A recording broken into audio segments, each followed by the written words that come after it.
So we want to go outside to our meteorologists. We have Adam Bell on I-90 and Matt Elwell out on the Storm Tracker weather patio. And let's start with Matt. Matt, a lot of snow today, but it didn't stick. How come? No, well, we had a lot of snow moving through here, mainly in bands throughout most of the morning and even into the afternoon. But the temperatures were so warm over the last several days.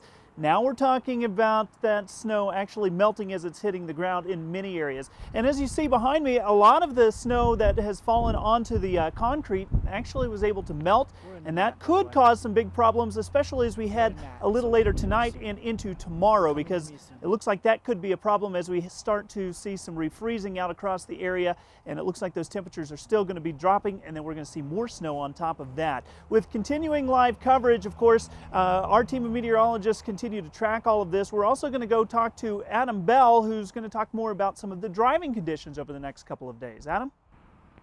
Well, thanks, Matt. And as you can see behind me, I-90, you can see cars are traveling pretty good. And so far, as we've been talking about, not much snow here in the Bozeman area, just a skiff of snow, but it's enough to get everyone ready for the storm.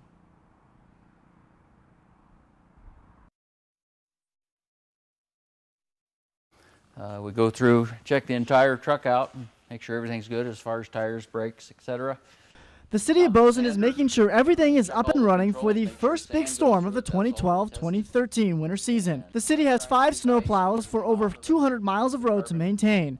On the streets right now are 4 plows, but this one will be ready to go in time for the peak of the storm. Like Kagi, South 19th, it's got a wing on the side that can drop down so it can cover 2 lanes at once, and it's doing that at 3 in the morning. So between 3 and 7 a.m. Friday, the city's 5 plows are expected to travel close to 500 miles.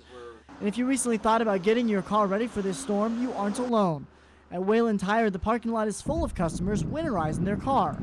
Inside, more tires than you can imagine as everyone gets ready for the start of winter here in Montana. Now I'm back here live, joined by Montana Highway Patrol Trooper Justin Braun, getting ready for the storm. First of all, tell me what's going on so far this evening. I know the Bozeman area is looking pretty quiet, but other areas have experienced quite a bit of some snow. What's going on at that? Well, so far today in the Bozeman Livingston area, we've had 13 crashes, slide-offs. We've seen most of our activity in the Helena and Butte areas. They've had 46 crashes, slide-offs, and jackknife semis. Now, do we expect more crashes if the forecast does verify with all the snow expecting tonight into tomorrow morning? What can we expect tomorrow morning in terms of crashes and all sorts of whatever weather-related incidents?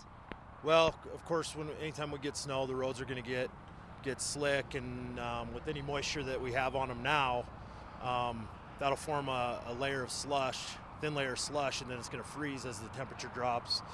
The road will be icy, the bridge decks especially icy, so just be aware and cautious of that. Now, what is the Highway Patrol doing in terms of preparing for all these accidents that could potentially happen? Are you having extra staff or people on call ready to go? We don't really schedule anybody extra, but most of the troopers in the area are aware that when we do have bad conditions that they need to be ready to come out and lend a hand. Now, finally, some advice for travelers. I know it's probably not advised over the next 24 to 48 hours, but for those that do choose to travel, any advice for them in terms of staying safe? Yeah, first thing, make sure you're wearing your seatbelt. Decrease your speed when you encounter the bad roads. If you are traveling in any traffic, make sure you increase your distance between the vehicle in front of you.